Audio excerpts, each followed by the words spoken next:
चलिए शुरू करते हैं फिर फटाफट से सेंसेक्स का मंडे व्यू। देखिए कल है 24 नवंबर और आज है संडे, ठीक है। तो मार्केट ने क्या करा है, टॉप से एक सेलिंग दिखाया है, ठीक है। ये जो कैंडल है इसमें आप देख पाएंगे कि ये बिल्कुल एक नॉट फॉलो थ्रू वाली कैंडल है। मतलब अगर ये ब्रेकआउट यहाँ पे इस जगह पे हुआ था, ठीक है, इस एरिया में अगर इसने ये ब्रेकआउट किया था यहाँ से और इस लेवल के ऊपर जाके इसने क्लोजिंग दिया था, पिछली ग्रीन कैंडल है, बट अगली ग्रीन कैंडल नहीं बनी, यहाँ पे फॉलो थ्रू नहीं आया। तो अभी हम इसको कैसा कंसीडर कर रहे हैं कि ठीक है ये फॉलो थ्रू यहाँ पर नहीं आया, यहाँ पे एक रेड कैंडल बन चुका है, बट इसने क्या करा है कि अगर हम इसको ऐसा कंसीडर करें कि ये एक इसका रिट्रेसमेंट है, ठीक है। ये जो पूरा इस स्ट्रक्चर से लेके यहाँ तक का ये जो ब्रेकआउट हुआ है इसका ये रिटेस्ट है। तो ये अगर ऊपर जाता है तो ये किस नंबर के ऊपर ही ऊपर इसको कंसीडर किया जाएगा, अब हम उस पर आते हैं।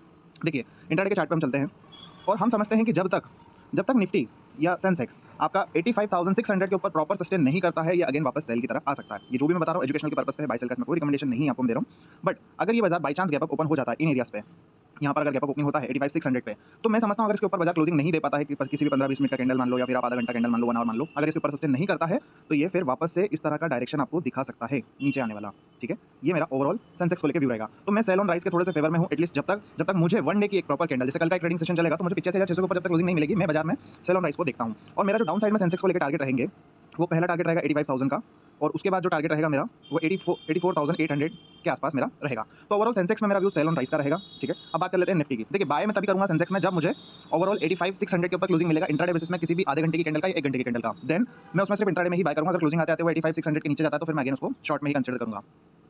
और यदि बात कर लें निफ्टी की, तो निफ्टी भी अपने एकदम क्रूशियल सपोर्ट पे है, 26,660 के पास, 26,060 के पास है, ठीक है। तो अगर ये बाजार निफ्टी कल इस रेंज के ऊपर सस्टेन नहीं कर पाता है 26,200 के ऊपर या 26,180 के ऊपर, 26,180 के ऊपर अगर ये सस्टेन नहीं कर पाता है, तो फिर मैं अगेन इसमें भी वही चीज़ देखता हूँ कि ये गैप अप तो खुले और उसके बाद ये डाउन साइड में वापस आना शुरू कर दे, ठीक है। और अगर क्लोजिंग होते निफ्टी 26,050 के नीचे चला जाता है, क्लोजिंग दे देता है, तो फिर मेरे लिए वापस निफ्टी में नीचे के टारगेट्स ओपन रहेंगे।